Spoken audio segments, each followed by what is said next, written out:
Hi అండి, welcome back to our channel. ఈరోజు recipe వచ్చేసి సాంబార్ రెసిపీ అండి. ములక్కాడ సాంబార్ అని కూడా అనొచ్చు. చాలా టేస్టీగా ఉంటుంది. ఒకసారి ప్రాసెస్ చూసేద్దామా. ముందుగా ఒక కుక్కర్ తీసుకుని ఒక 1 గ్లాస్ వరకు కూడా కందిపప్పుని తీసుకుందాం. ఇది బాగా వాష్ చేసేసుకుని మనకి 1 గ్లాస్కి 2 గ్లాసులు వాటర్ వేసేసుకొని మనం ఒకసారి ఎట్లా కలిపేసుకుని ఒక ½ అన్ అవర్ వరకు పక్కన పెట్టేద్దాం. నెక్స్ట్ చింతపండు పులుసుకి మనం చింతపండు రెడీ చేసుకుందాం. ఇక్కడ చిన్న నిమ్మకాయ సైజ్ అంతా తీసుకొని ఇలా ఈ చింతపండు మునిగే వరకు వాటర్ వేసుకుని దీన్ని కూడా నానబెట్టేసి పక్కన పెట్టేద్దాం. నెక్స్ట్ ½ అన్ అవర్ అయిన తర్వాత మనకి పప్పును ఉడికించుకుందామండి. 4 విజిల్స్. చూసారు కదా, మెత్తగా ఉడికిపోయింది కదా. ఈ పప్పుని మనం మ్యాషర్తో ఇలా మ్యాష్ చేస్తే సరిపోతుంది. మిక్సీ పట్టనవసరం లేదు.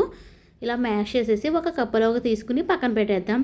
నెక్స్ట్ ఇదే కుక్కర్ని జస్ట్ ఇలా వాటర్తో వాష్ చేసేసి మనకి కొంచెం ఆయిల్ వేసుకొని మనకి కూరగాయ ముక్కల్ని ఫ్రై చేసుకోవచ్చు. ఫస్ట్ ఈ సాంబార్కి ఇలా కూరగాయ ముక్కల్ని ఫస్ట్ ఫ్రై చేసుకుంటే ఆ టేస్ట్ అంతా చాలా బాగుంటుందండి. ఒకసారి ఈ ప్రాసెస్లో చేయండి, చాలా టేస్టీగా ఉంటుంది. రసం అయితే మనకి ఇక్కడ ఇంట్లో అవైలబుల్గా ఉన్న కూరగాయలు వేసుకుంటే సరిపోతుంది. ములక్కాడలు అయితే మాత్రం మస్ట్ అండ్ షుడ్గా వేసుకోవాలి.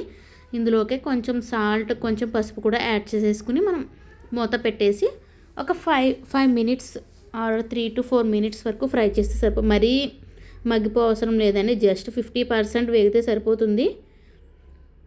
జస్ట్ ఇట్లా కలర్ చేంజ్ అయితే సరిపోతుంది.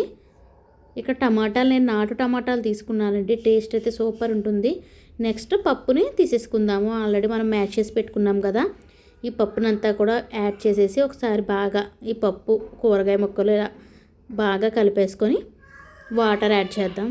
ఇలా పప్పు వేసిన తర్వాత కొంచెం వాటర్ కూడా యాడ్ చేసేద్దాం.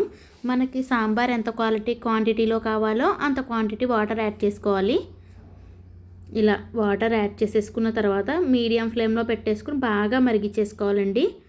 ఇక్కడ 1/2 టీ స్పూన్ వరకు అయితే కారం సరిపోతుంది. మనకి ఆల్రెడీ పచ్చిమిర్చి వేసాం కాబట్టి సరిపోతుంది.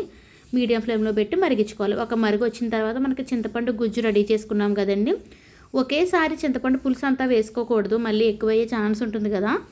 ఒక ½ వరకు వేసుకుని నెక్స్ట్ నాకు ఇంకా పులుపు సరిపోలేదు అనిపించింది, సో కొంచెం యాడ్ చేస్తున్నా. కొంచెం యాడ్ చేసేసాక బాగా మరిగించేసుకోవాలి. ఒక 10 to 15 మినిట్స్ అన్న ఆ పైన ఉంది కదండి నురగ, పప్పు నురగంతా, అదంతా కూడా పోయి నార్మల్గా వచ్చే వరకు కూడా మరిగించుకుంటూ ఉండాలి. నాకు కొంచెం సాల్ట్ తక్కువైంది, కొంచెం యాడ్ చేసేసి బాగా ఆ నురగంతా కూడా పోయే వరకు బాగా మరిగించేసుకోవాలండి. 10 మినిట్స్ అయినా మీడియం ఫ్లేమ్లో పెట్టేసి.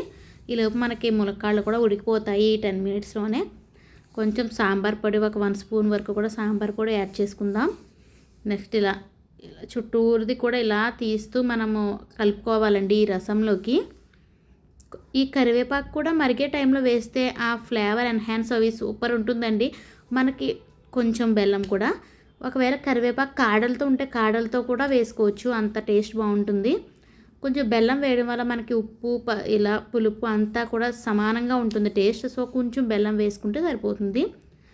చూడండి నురగంతా కూడా పోయింది కదా. ఇక్కడ ములక్కాళ్ళు కూడా బాగా మెత్తగా ఉడికిపోయినాయి. సో ఇలా ఒకసారి ఒక 2 మినిట్స్ ఉంచితే సరిపోతుంది. కొంచెం ఉంది కదా, ఒక 2 to 3 మినిట్స్ వరకు మరిగించుకుంటే ఇంకా సరిపోతుంది. మనం నెక్స్ట్ పోపు పెట్టేసుకోవడమే. మనకి ఉప్పు సరిపోకపోయినా కూడా చూసుకోవచ్చు. కొంచెం పులుపు ఉంటుంది కాబట్టి మనకి ఉప్పు ఎక్కువగానే పడుతుందండి ఈ సాంబార్ రెసిపీకి. సో చూసుకుని యాడ్ చేసుకోవడమే. కొంచెం టేస్ట్ కూడా చూసుకోవచ్చు ఇప్పుడే. నెక్స్ట్ ఇలా ఒక 5 మినిట్స్ బాగా మరిగించేసుకుందాం. ఇలా కలుపుకుంటూ మరిగించుకుంటే సరిపోతుంది. నెక్స్ట్ పోపు పెట్టేద్దాం. పోపుకి మనం ప్యాన్ పెట్టేసి ఆయిల్ వేసుకుని ఆయిల్ హీట్ అయిన తర్వాత ఒక 10 నుంచి 15 వరకు వెల్లుల్లి రెబ్బల్ని దంచి వేసుకుందాం. నెక్స్ట్ వచ్చేసి ఆవాలు, జీలకర్ర, ఎండుమిర్చి, కరివేపాకు, కొత్తిమీర కూడా ఇప్పుడే పోపులోనే ఫ్రై చేస్తే ఆ టేస్ట్ బాగుంటుందండి. ఇలా వేసేసుకొని బాగా వేపేసుకోవాలి. ఇంగు ఉంటే ఇంగు కూడా యాడ్ చేసుకోవచ్చు. వేగిపోయిన తర్వాత మనకి పప్పుచారులోకి యాడ్ చేసేసుకోవడమేనండి ఈ పోపునంతా కూడా. అంతేనండి. ఇలా ఒకసారి బాగా కలిపేసుకొని ఇలా కలిపేసుకుంటే మనకు చాలా బాగుంటుందండి. టేస్ట్ అయితే మాత్రం పిల్లలు అయితే ఇష్టంగా తింటారు. చాలా బాగుంటుందండి ఈ మునక్కాడ రసం అయితే. ఒకసారి మీరు కూడా ట్రై చేసి నాకు ఎలా ఉందో ఒకసారి నాకు కామెంట్ సెక్షన్లో తెలపండి. Thank you for watching. Please subscribe చేయండి ఫ్రెండ్స్. బాయ్.